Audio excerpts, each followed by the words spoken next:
저는 이번에 유럽의 헝가리 개혁교회 총회를 참석하기 위해서 다녀왔습니다. 헝가리 개혁교회가 굉장히 큰 교단이고 또 개혁교회, 우리 장로교가 속해 있는 그러한 더 큰 의미의 교단인데 이 개혁교회가 갖고 있는 의미가 굉장히 크기 때문에 이번 총회 컨퍼런스에 우크라이나 전쟁 종식과 또 회복을 위한 주제를 갖고 열리는 컨퍼런스가 있어서 거기에 가서 짧은 발표를 하나 했습니다. 주로 이제 구호단체들 그리고 국제 기독교 기관장들이 참석하는 컨퍼런스였는데 우리 대한민국이 전쟁으로부터 어떻게 회복했는지 또 교회가 한국 기독교가 거기에 어떠한 영향을 미쳤는지에 대해서 제가 짧은 발표를 했고요.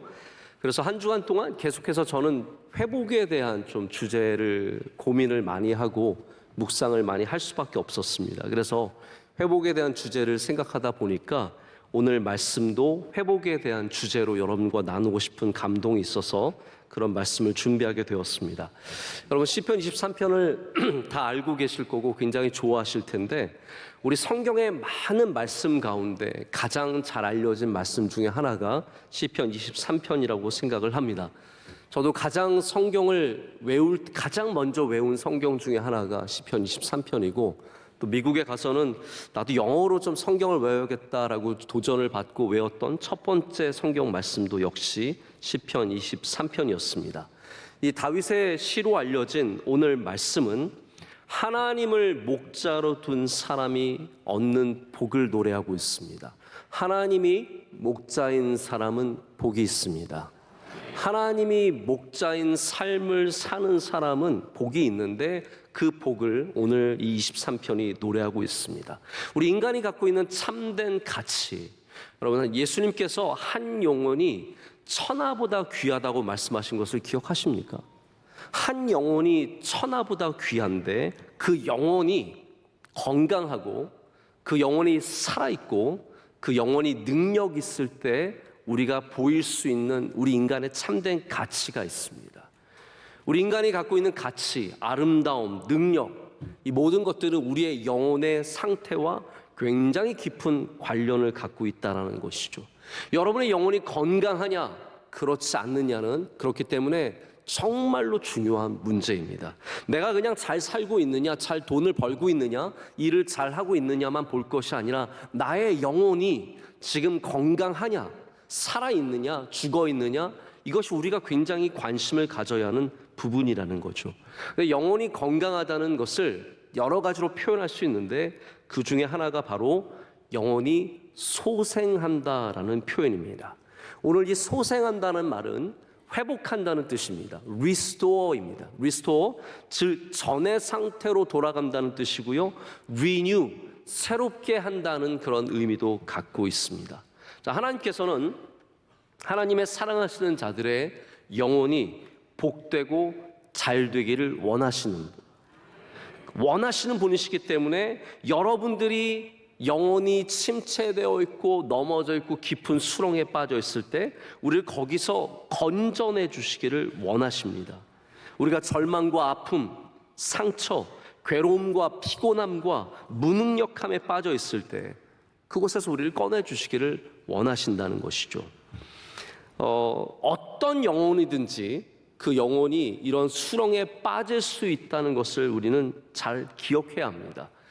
구약의 대표적인 선지자죠. 엘리야가 850명의 우상을 숭배하는 제사장들과 한판 붙었습니다.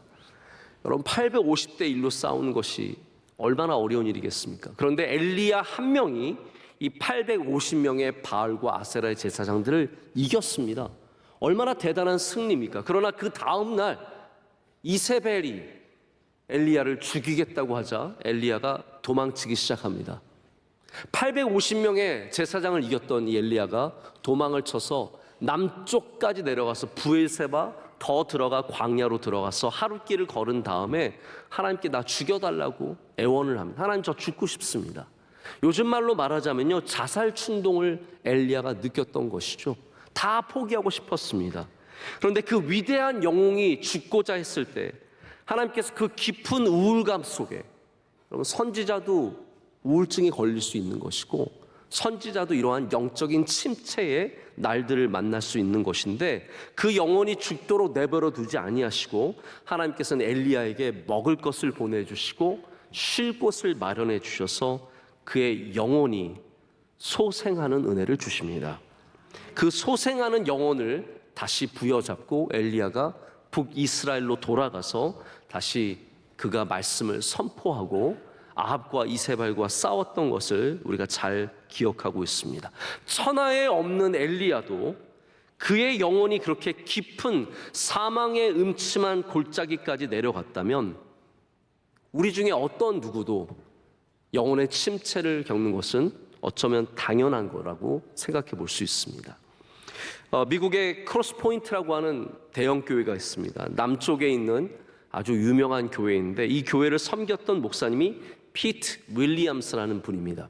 이분이 어느 날 갑자기 사임을 발표했습니다.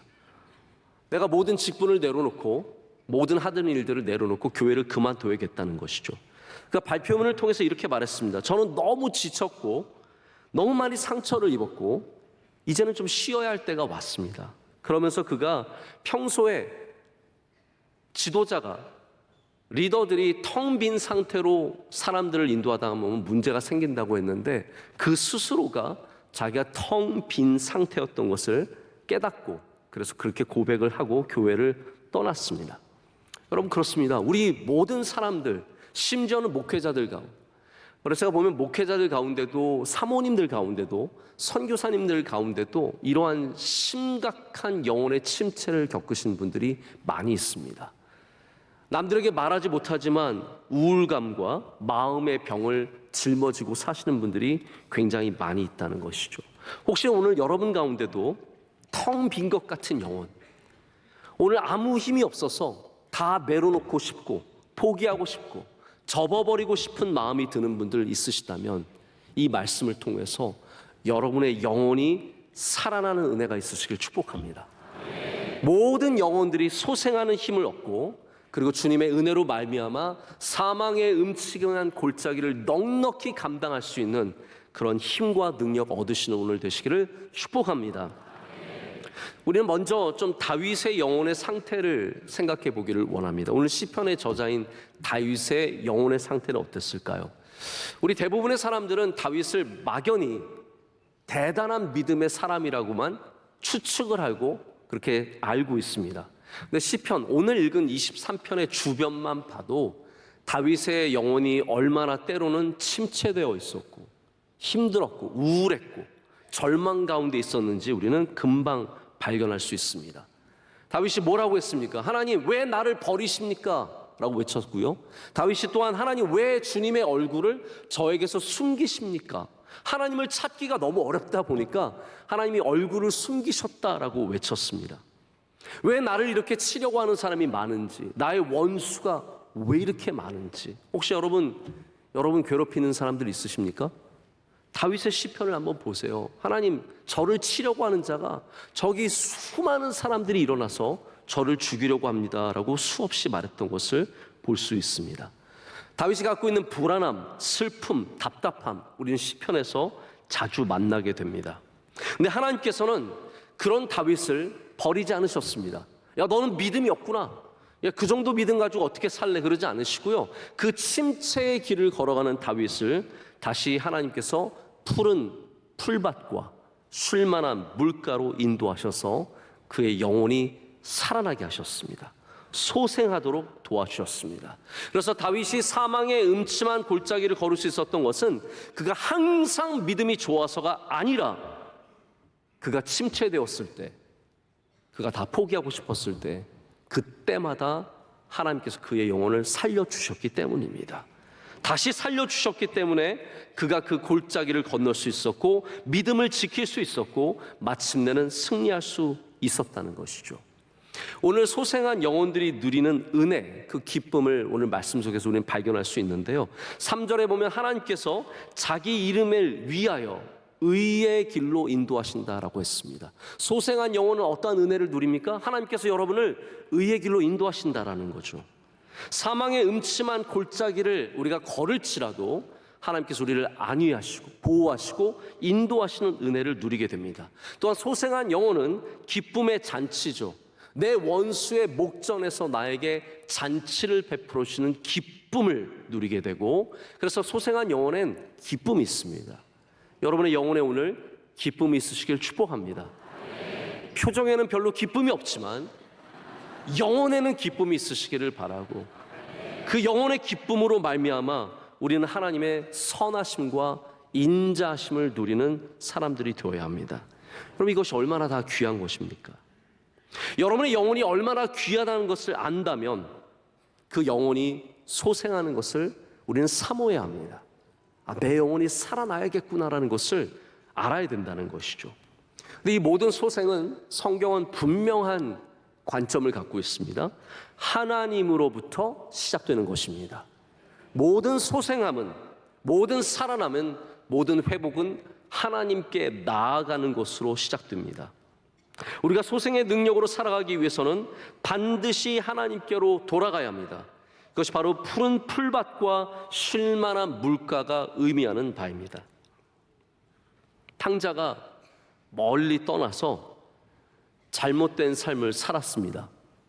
저는 탕자의 그림을 볼 때마다 굉장히 가슴이 뜨거워지고 마음이 굉장히 하나님 앞에서 가난해지는 것을 경험을 합니다. 제가 이번에도 부다페스트에 가기 위해서 오스트리아 비엔나에 내려서 거기서 이제 기차를 타고 갔습니다. 그래서 비엔나에 먼저 내렸는데 거기서 박물관도 가보고 전시회 같은 곳을 가보니까 정말 다양한 그림들이 있었는데 마침 거기서 네덜란드 작가의 탕자의 그림을 만나게 되었습니다. 보통 우리 렘브란트의 탕자의 그림은 많이 알려져 있는데 제가 처음 보는 탕자의 그림이었어요. 근데 저는 그 그림 앞에서 발걸음을 떼기가 쉽지가 않더라고요. 한참 그 그림을 보면서 우리를 다시 맞아주시는 아버지의 그 사랑, 그 은혜를 다시 한번 생각해 볼 수 있었습니다. 여러분, 탕자가 하나님을 멀리 떠났습니다. 아버지를 멀리 떠나서 모든 것들을 다 잃어버렸습니다. 근데 탕자가 잃어버리지 않은 것이 하나 있었어요. 그게 뭐냐면 아버지에 대한 올바른 기억입니다. 아버지에 대한 올바른 기억. 그 아버지에 대한 올바른 기억이 뭐냐면 내 아버지의 집에는 뭐가 많다 그랬어요? 먹을 것이 많다는 것이었어요. 이게 탕자가 잃어버리지 않은 기억이에요. 다 잃어버리고 다 탕진하고 아무것도 남지 않았는데 그의 머리를 때리는 기억이 있었어요. 우리 아버지의 집에는 먹을 것이 많지. 내가 거기에 돌아가면 살겠지. 이거거든요. 여러분, 우리의 영혼이 길을 잃었을 때, 많은 것을 잃어버렸을 때 우리가 절대로 잊지 말아야 할 기억이 하나 있습니다. 그것은 뭐냐면 하나님의 뜰에는 푸른 풀밭과 쉴만한 물가가 있다는 것이죠. 그것을 잃어버리지 않고 아버지께로 돌아간다면 우리는 거기서 다시 살아남의, 회복의, 소생함의 기쁨을 누리게 됩니다. 우리 하나님의 뜰에는 풀이 많습니다. 우리 하나님의 뜰에는 물이 풍성합니다. 그곳으로 돌아가는 것이 바로 소생함의 은혜이며 소생함의 기쁨인 줄로 믿습니다. 이 소생함이라는 단어를 찾아보면 히브리어로 슈브라는 단어를 만나게 됩니다. 슈브는 돌아간다는 뜻이고요, 또 이 단어가 회개라는 뜻으로 쓰이기도 합니다. 그래서 회개로만 알고 있는 분들이 많이 있는데 사실은 이 단어의 진짜 의미는 회복된다, 돌아간다라는 그러한 뜻입니다. 근데 이것을 우리의 번역으로 찾아보면 우리를 돌이키소서라는 번역으로 되어 있을 때가 많습니다. 여러분, 성경을 보다가 주님, 주의 백성을 돌이키소서, 우리를 돌이키소서, 우리 가정을 돌이키소서, 이 돌이키소서라는 모든 단어들이 대부분이 슈브, 바로 회복하소서, 소생하게 하소서, 우리를 다시 새롭게 하소서라는 그런 뜻인 것을 알 수 있습니다. 성경엔 그래서 우리를 회복하게 해달라는 단어가 굉장히 많이 등장할 뿐만 아니라 회복의 은혜를 누리는 사람들도 많이 등장하게 됩니다. 그 대표적인 예가 나오미와 룻입니다. 나오미와 룻이 언제 회복이 되었을까요? 보아스를 만났을 때. 맞죠? 보아스를 만나서 이 돈 많고 사랑 많고 정이 많은, 은혜가 많은 보아스를 만난 것 분명히 회복입니다. 자, 그런데 슈브라는 단어를, 룻기에서 슈브라는 단어가 가장 먼저 나올 때는 언제냐면요, 베들레헴으로 돌아갈 때입니다. 나오미와 룻이 모든 것을 잃어버렸습니다. 남편을 잃어버리고 아들들을 잃어버리고 모든 것이 없어서, 먹을 것 하나 없어서 그들이 드디어 베들레헴으로 돌아가기로 작정했을 때, 하나님의 뜰, 하나님의 집으로 돌아가기로 작정했을 때, 그때가 바로 회복의 시작이었다는 것입니다. 그래서 하나님께서 그들이 베들레헴으로 돌아왔을 때 거기서 그들에게 푸른 풀밭과 쉴만한 물가를 만들어 주십니다. 그들을 의의 길로 인도해 주셨고 그들에게 상을 베풀어 주셨고 잔을 넘치게 부어 주셨습니다. 할렐루야. 그것이 바로 회복의 이야기입니다. 돌아가는 이야기입니다. 탕자가 그의 아버지에게로 돌아가는 것처럼, 나오미와 룻이 베들레헴으로 돌아가는 것처럼, 그것이 바로 회복의 시작인 것처럼 우리가 하나님 아버지께로 돌아가야 합니다. 근데 여러분, 얼마만큼 멀리 가야 돌아가는 게 맞을까요? 자, 이 부분에 대해서 좀 많이 생각을 해보게 되었습니다. 탕자 이야기를 좀 이어가자면, 탕자의 비유가 우리에게 주는 은혜의 메시지도 분명합니다. 아무리 완전히 망가져도 돌아오면 된다는 거죠. 자, 그런데 이게 갖고 있는 또 하나 약간의 문제라면 문제고, 우리가 갖고 있는 오해는 뭐냐 하면, 많은 사람들이 탕자만큼 망가지지 않으면 웬만하면 안 돌아오려고 그래요. 이해가 되십니까? 나는 탕자만큼 망가지지 않았으니까 안 돌아가도 된다는 거죠.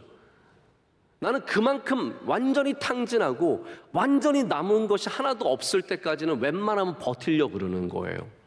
여러분, 이거 굉장히 큰 오해라고 생각을 합니다. 회복은 완전히 망가진 데서 아무것도 없는 상황에서만 하는 것이 회복이 아닙니다. 우리의 모든 영혼은 오늘도 회복되어야 합니다.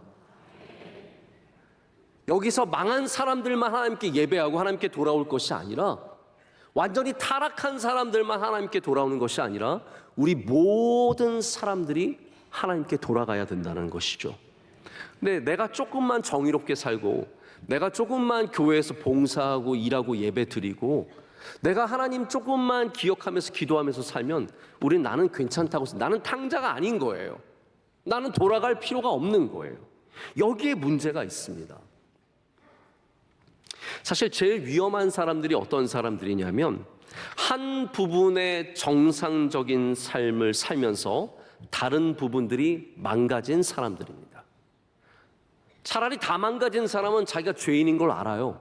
내가 완전히 망가졌다는 것을 압니다. 그런데 내가 직장 생활 잘하기 때문에, 내가 교회에서 봉사하고 있기 때문에 내가 온전한 삶을 살고 있는 것 같은 착각을 갖는 사람들도 있습니다. 제가 한번 예를 들어보겠습니다. 영화를 보면은 악당들이 나오잖아요. 근데 여러분, 진짜 무서운 악당들은 꼭 어떻게 나오냐면 무서운 얼굴로 나오지 않습니다. 점잖은 얼굴로 나옵니다. 진짜 악당들은 막 팔에 문신 막 전체 다 하고, 그 다음에 막 사람들 만나면 난폭하게 굴고, 그런 사람들은 대부분 쫄자들이고요, 건달들입니다. 혹시 길에서 여러분 지나가다가 막 등치 좋은 사람들이 막 팔에 문신하고 일수 가방 이렇게 들고 다니는 애들 있잖아요. 그런 애들은 별로 무서워할 거 없습니다. 걔네들은 건달이에요. 진짜 무서운 사람들은 어떤 사람들이냐면 한 부분이 완전한 사람들입니다. 가정생활 잘해요.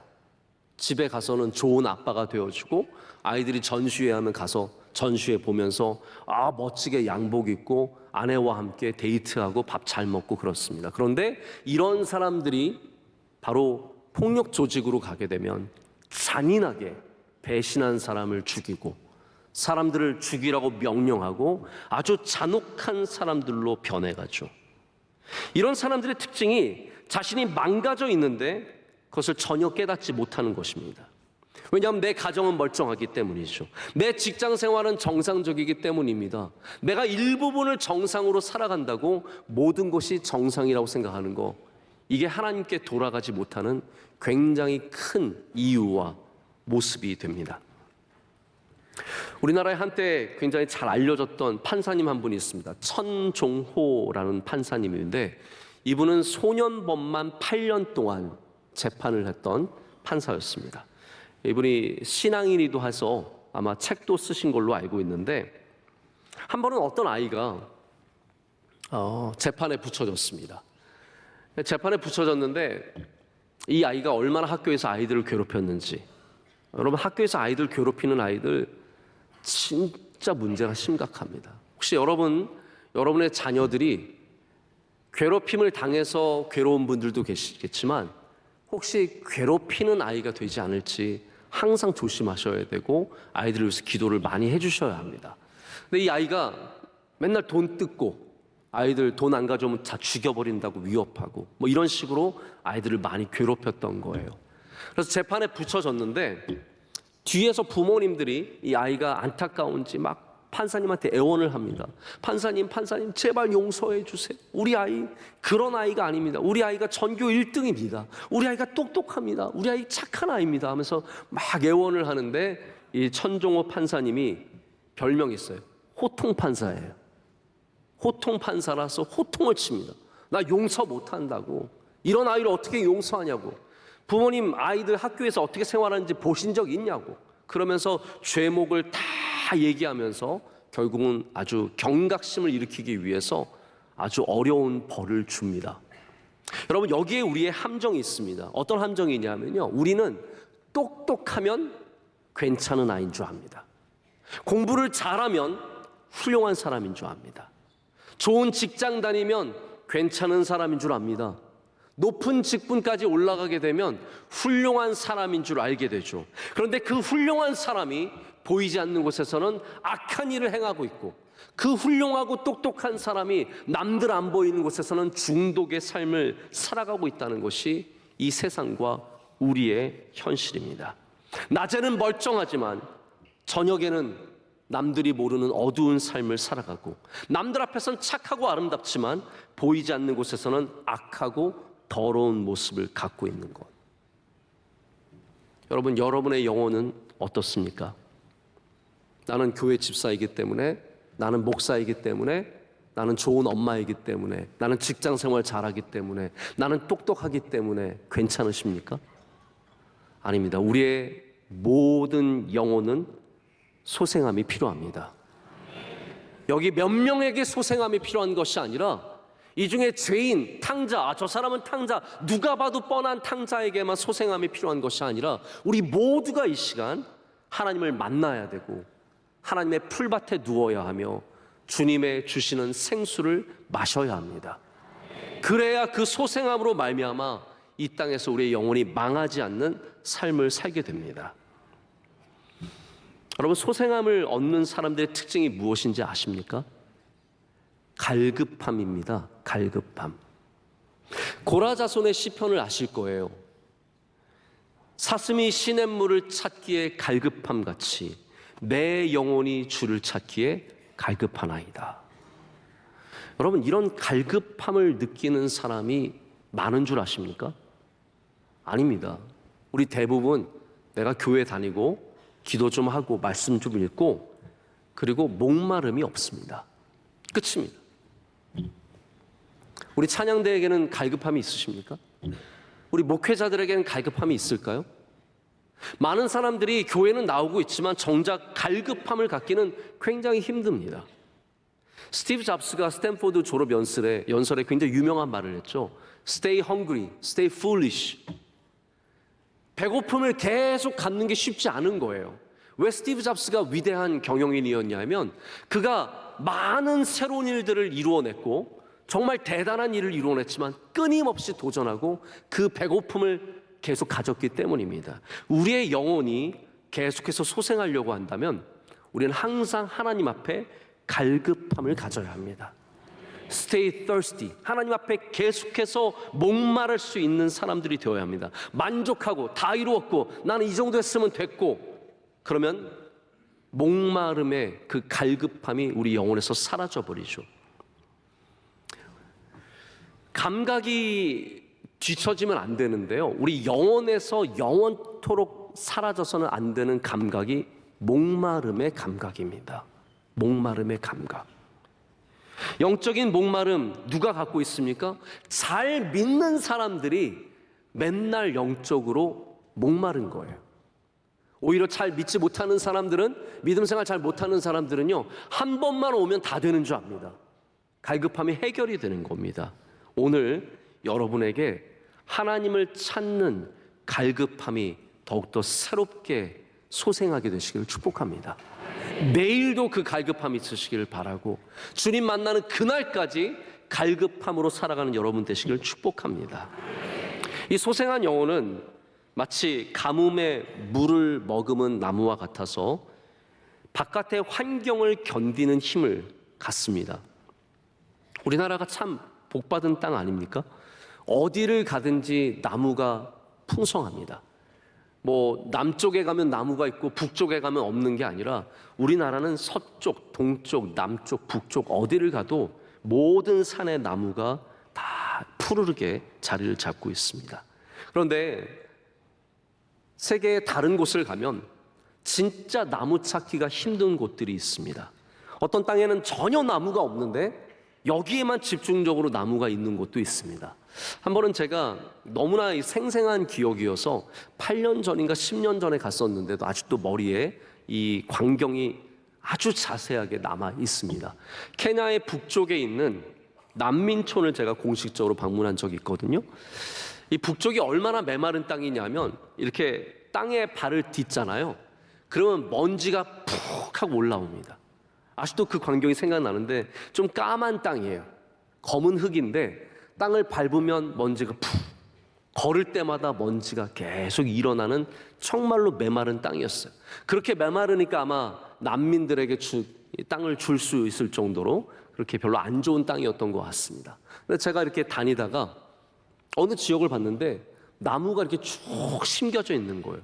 너무 신기해가지고 왜 아무도 전혀 나무는 한 그루도 찾아볼 수 없는데 왜 저기만 나무가 있을까라고 유심히 봤더니 거기가 어떠한 곳이었냐면 마른 시내가 흘러가는 곳이었어요. 물이 없어요. 시내인데 물이 없어요. 그런데도 그 주변에 나무가 빼곡히 쭉 이어져 있는 거예요. 제가 가만히 보니까 겉으로는 물이 없지만 그 밑으로는 물이 흐르고 있는 거예요. 계속 물이 있는 거예요. 그러니까 바깥의 환경이 완전히 메마르고 아무것도 없지만 그 나무들이 깊이 뿌리를 내리고 거기서 물을 얻어서 풍성한 잎을 내는 것을 보게 되었습니다.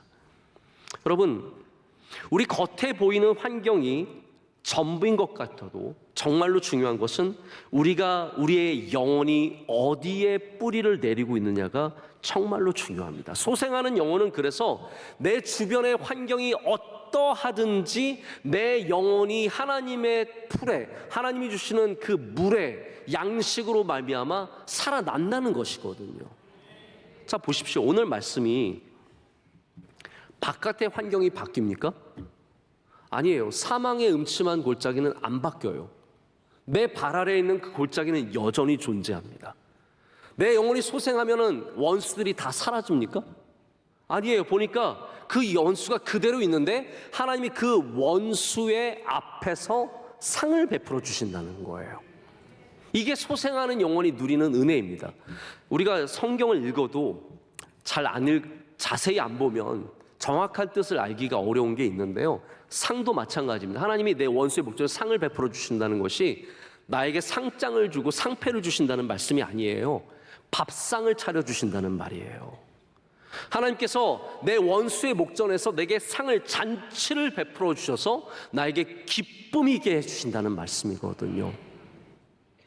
영혼이 소생하는 삶에게는 바로 이러한 은혜가 있습니다.